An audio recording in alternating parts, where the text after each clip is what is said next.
നമ്മുടെ കർത്താവും രക്ഷകനുമായ യേശു ക്രിസ്തുവിൻ നിസ്തുല്യ നാമത്തിൽ എല്ലാ പ്രിയപ്പെട്ടവർക്കും സ്നേഹ വന്ദനങ്ങൾ. അപ്പോസ്തല പ്രവർത്തികൾ 12-ാം അധ്യായം അതിൻ്റെ 7 മുതലുള്ള വാക്യങ്ങൾ. പെട്ടെന്ന് കർത്താവിൻ്റെ ദൂതൻ അവിടെ പ്രത്യക്ഷനായി. അറയിൽ ഒരു വെളിച്ചം പ്രകാശിച്ചു. അവൻ പത്രോസിനെ വിലാപ്പുറത്ത് തട്ടി, വേഗം എഴുന്നേൽക്ക എന്ന് പറഞ്ഞ് അവനെ ഉണർത്തി.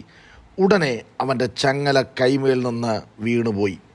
ഇവിടെ പത്രോസ് തടവറയിൽ കിടക്കുമ്പോൾ പെട്ടെന്ന് സംഭവിച്ചതായ ചില കാര്യങ്ങളാണ് രേഖപ്പെടുത്തിയിരിക്കുന്നത്. പ്രാരംഭ കാലഘട്ടത്തിൽ യഹൂദ മതത്തിൽ നിന്നാണ് ക്രൈസ്തവർക്ക് പീഡനം നേരിടുവാനിടയായിത്തീർന്നത്. എന്നാൽ റോമൻ ഭരണാധികാരി അപ്പോസ്തലന്മാർക്കെതിരെ തിരിയുന്ന കാഴ്ചയാണ് 12-ാം അധ്യായത്തിൽ നമുക്ക് കാണുവാനായിട്ട് കഴിയുന്നത്. മഹാനായ ഹെരോദ രാജാവിൻ്റെ കൊച്ചുമകനാണ് ഈ ഹെരോദാവ് എന്ന് പറയുന്നത്. യഹൂദന്മാരെ പ്രസാദിപ്പിക്കുന്നതിനു വേണ്ടി അദ്ദേഹം യഹൂദനായി തന്നെ ജീവിക്കുവാനായിട്ട് ഇടയായി. അപ്പോൾ ഏത് കാരണം ചെയ്തും യഹൂദ നേതാക്കന്മാരെ പ്രസാദിപ്പിക്കുക, അധികാരത്തിലിരിക്കുക എന്നുള്ളതായിരുന്നു അദ്ദേഹത്തിൻ്റെ ലക്ഷ്യമെന്ന് പറയുന്നത്. അപ്പോൾ പത്രോസിനെ പിടിച്ച് കാരാഗൃഹത്തിലാക്കിയിരിക്കുകയാണ്. അതിനു മുൻപ് യാക്കോബിനെ പിടിച്ച് വാളുകൊണ്ട് കൊന്നു. ആ ഒരു സംഭവമാണ് യഹൂദന്മാർക്ക് വളരെ സന്തോഷമായത്. അതുകൊണ്ട് നേതൃത്വത്തിലുള്ള പത്രോസിനെ പിടിച്ച് പെരുന്നാൾ കഴിഞ്ഞതിന് ശേഷം ജനത്തിൻ്റെ മുൻപിൽ നിർത്തി വകവരുത്തുക എന്നുള്ള ലക്ഷ്യത്തോടുകൂടെ തടവറയിലാക്കിയിരിക്കുകയാണ്. 6 മണിക്കൂർ വീതം 4 പടയാളികളടങ്ങുന്ന 4 കൂട്ടത്തിനാണ് പത്രോസിൻ്റെ കാവൽ. മുക്കുവനായിരുന്ന പത്രോസിനെ പിടിച്ച് തടവറയിലിട്ടിരിക്കുമ്പോൾ ഈ 6 മണിക്കൂർ 4 ചേവകർ വെച്ച് പത്രോസിനെ അതിസൂക്ഷ്മമായി കാത്തുവരികയാണ്. മാനുഷിക പ്രയത്നത്താലോ സ്വന്തം പരിശ്രമത്താലോ ഒരിക്കലും പുറലോകം കാണുവാൻ കഴിയാത്ത നിലയിൽ ദിവസങ്ങൾ എണ്ണി ജീവിക്കേണ്ട അവസ്ഥ ഉണ്ടായിരിക്കുകയാണ്. വളരെ ഭയാനകമായ ദുഃഖകരമായ സാഹചര്യം. എന്നാൽ പത്രോസ് അതിൻ്റെ നടുവിൽ ചഞ്ചലചിത്തനാകുന്നില്ല, സമാധാനപരമായി കിടന്നുറങ്ങുകയാണ്. എന്തുകൊണ്ടായിരിക്കാം പത്രോസ് അവിടെ സമാധാനത്തോടുകൂടെ കിടന്നുറങ്ങാൻ കാരണം? യോഹന്നാൻ്റെ സുവിശേഷം 21-ാം അധ്യായം 18-ാം വാക്യത്തിൽ പത്രോസ് വൃദ്ധനായ ശേഷമേ മരിക്കൂ എന്ന് ഒരു സൂചന കർത്താവ് നൽകുന്നുണ്ട്. അത് താൻ മനസ്സിലാക്കിയത് കൊണ്ടായിരിക്കാം താൻ കാരാഗൃഹത്തിൽ വളരെ സ്വൈര്യമായി കിടന്നുറങ്ങുന്നത്. വളരെ തടസ്സങ്ങളാണ്, ദിവസങ്ങളായിട്ട് താൻ ജയിലിലാണ്. അപ്പോൾ അതിനകത്ത് താൻ ജയിലിൽ കിടക്കുമ്പോൾ എന്തെല്ലാം കാര്യങ്ങൾ ചെയ്താൽ വിമോചനമില്ല. പത്രോസ് കാരാഗൃഹത്തിൽ കിടക്കുമ്പോൾ സഭ പത്രോസിന് വേണ്ടി ശ്രദ്ധയോടുകൂടെ ദൈവത്തോട് പ്രാർത്ഥന കഴിച്ചു പോന്നു എന്നാണ് വായിക്കുന്നത്. പടയാളികളായ കാവൽക്കാർ പത്രോസിനെ കാരാഗൃഹത്തിൽ ശ്രദ്ധയോടെ കാത്തുകൊണ്ടിരിക്കുമ്പോൾ സഭ മർക്കോസിൻ്റെ അമ്മ മറിയയുടെ വീട്ടിലാണ് ശ്രദ്ധയോടുകൂടെ പ്രാർത്ഥിച്ചുകൊണ്ടിരുന്നത്. യെരുശലേമിലെ റോമൻ സൈനിക താവളമായ അന്തോണിയോ കോട്ടയിലായിരുന്നിരിക്കണം പത്രോസ് കിടക്കുന്ന ജയിലെന്ന് പറയുന്നത്. ഒരു ഭക്തൻ ഇങ്ങനെയാണ് പറഞ്ഞിരിക്കുന്നത്: പ്രാർത്ഥനയായിരുന്നു സഭയുടെ ഏറ്റവും ശക്തമായ ആയുധം. ഏതെങ്കിലും വാളും പരിചയം സെക്രട്ടേറിയറ്റ് പടിക്കൽ സമരം ചെയ്യുന്നതല്ല ആരംഭകാല സഭയുടെ ആയുധമെന്ന് പറയുന്നത്. പ്രാർത്ഥന, പ്രാർത്ഥന, പ്രാർത്ഥന.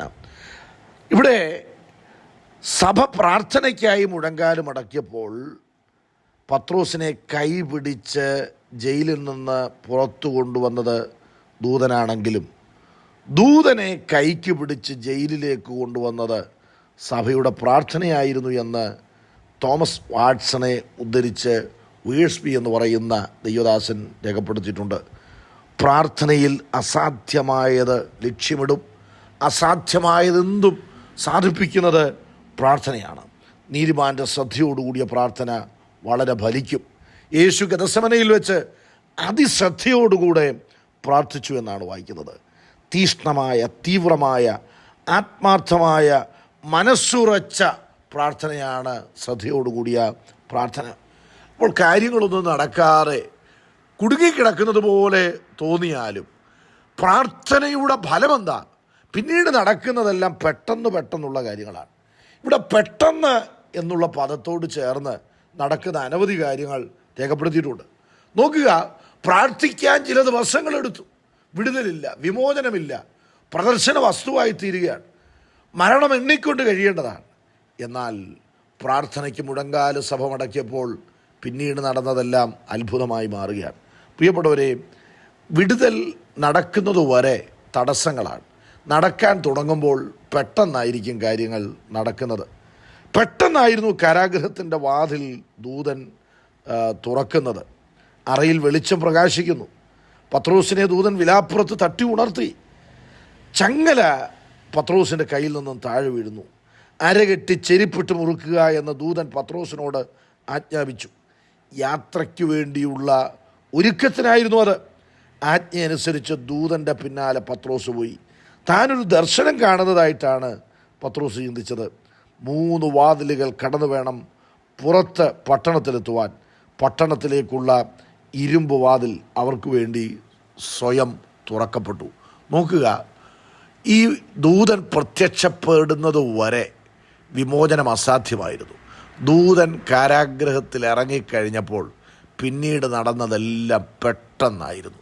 ഒരുപക്ഷെ വിടുതലില്ലാത്ത വിഷയത്തിൻ്റെ മുൻപിൽ, തലമുറകളുടെ വിഷയമായിരിക്കാം, എന്തുമായിക്കൊള്ളട്ടെ, നിങ്ങൾ ഭാരപ്പെടുകയാണ്. കടുങ്കെട്ട് വീണതുപോലെ ഒരിക്കലും ഇതിൽ നിന്നൊരു മോചനമില്ല. ശത്രു ചിരിക്കും, ശത്രു പ്രബലനായിരിക്കുകയാണ് എന്നുള്ള ചിന്തയിൽ നിരാശപ്പെട്ട് ബൈബിളും താത്തുവെച്ച് ദൈവത്തോടും നീരസപ്പെട്ട് മാറിയിരുന്ന് ആകുലപ്പെടാനല്ല ദൈവം നമ്മെ കണ്ടിരിക്കുന്നത്. ദൈവം നമ്മെ കണ്ടിരിക്കുന്നത് നമ്മുടെ മനസ്സിലേ ഉള്ളൂ വഴിയില്ലാത്തത്. എന്നാൽ നാം ദൈവസന്നിധി മുഴങ്കാലും അടക്കാൻ തയ്യാറാകുമ്പോൾ വഴിയില്ലാത്ത ഇടത്ത് വഴി വെട്ടുന്നവനാണ് ദൈവം. ദൈവം അസാധ്യമായത് സാധിപ്പിക്കുന്നവനാണ്. പെട്ടെന്നാണ് കാര്യങ്ങൾ നിങ്ങളുടെ ജീവിതത്തിൽ നടക്കാൻ പോകുന്നത്. പക്ഷേ ഇപ്പോൾ നിങ്ങൾ മടുത്തു പോകരുത്. ചില പ്രിയപ്പെട്ടവരുണ്ട്, ഈ അടുത്ത കാലത്ത് ഒരു യൗവനക്കാരൻ വിവാഹം പലത് ആലോചിച്ചു, നടക്കുന്നില്ല. ഏറ്റവും ഒടുവിൽ ദൈവത്തോട് തന്നെ അങ്ങ് അകന്ന് ആരാധനയ്ക്കും പോകാതെ പ്രാർത്ഥനയ്ക്കും പോകാതെ പോവുകയാണ്. അങ്ങനെ ആയിരിക്കാൻ പാടില്ല. ദൈവത്തിന് തക്ക സമയമുണ്ട്. ആ സമയത്ത് ദൈവം എത്ര തടസ്സമുണ്ടെങ്കിലും ഇറങ്ങി വരാൻ നിശ്ചയിച്ചാൽ ആകാശം ചായ്ച്ച് ഇറങ്ങി വരും. നിങ്ങൾ ചെല്ലേണ്ടത് എവിടെയാണോ അവിടെ ദൈവം എത്തിക്കും. ഇതുവരെയും നിങ്ങൾ ഭാരപ്പെടുക. പടക് കയറി ശിഷ്യന്മാർ യാത്ര ചെയ്യുമ്പോൾ അവർ ഓളങ്ങളാൽ വളരെ ഭാരപ്പെട്ടു. കർത്താവ് തങ്ങളുടെ അരികിൽ വന്നിരുന്നെങ്കിലും അവർ ആശിച്ചു. എന്നാൽ കർത്താവ് ആ വെള്ളത്തിൻ്റെ മീതെ നടക്കുമ്പോൾ പടക് വേഗത്തിൽ കരയ്ക്ക് അടുത്തുപോയെന്നാണ് വായിക്കുന്നത്. പ്രിയപ്പെട്ടവരെ, നിങ്ങൾ ഇത്രയും നാൾ ഭാരപ്പെട്ട വിഷയത്തിന് വേഗത്തിൽ വിമോചനം തരുവാൻ ദൈവത്തിന് കഴിയും. പെട്ടെന്നായിരിക്കും കാര്യങ്ങൾ നടക്കുന്നത്. ദൈവത്തിൽ ശരണപ്പെടാം. ഈ വചനങ്ങളാൽ ദൈവം നമ്മെ അനുഗ്രഹിക്കട്ടെ.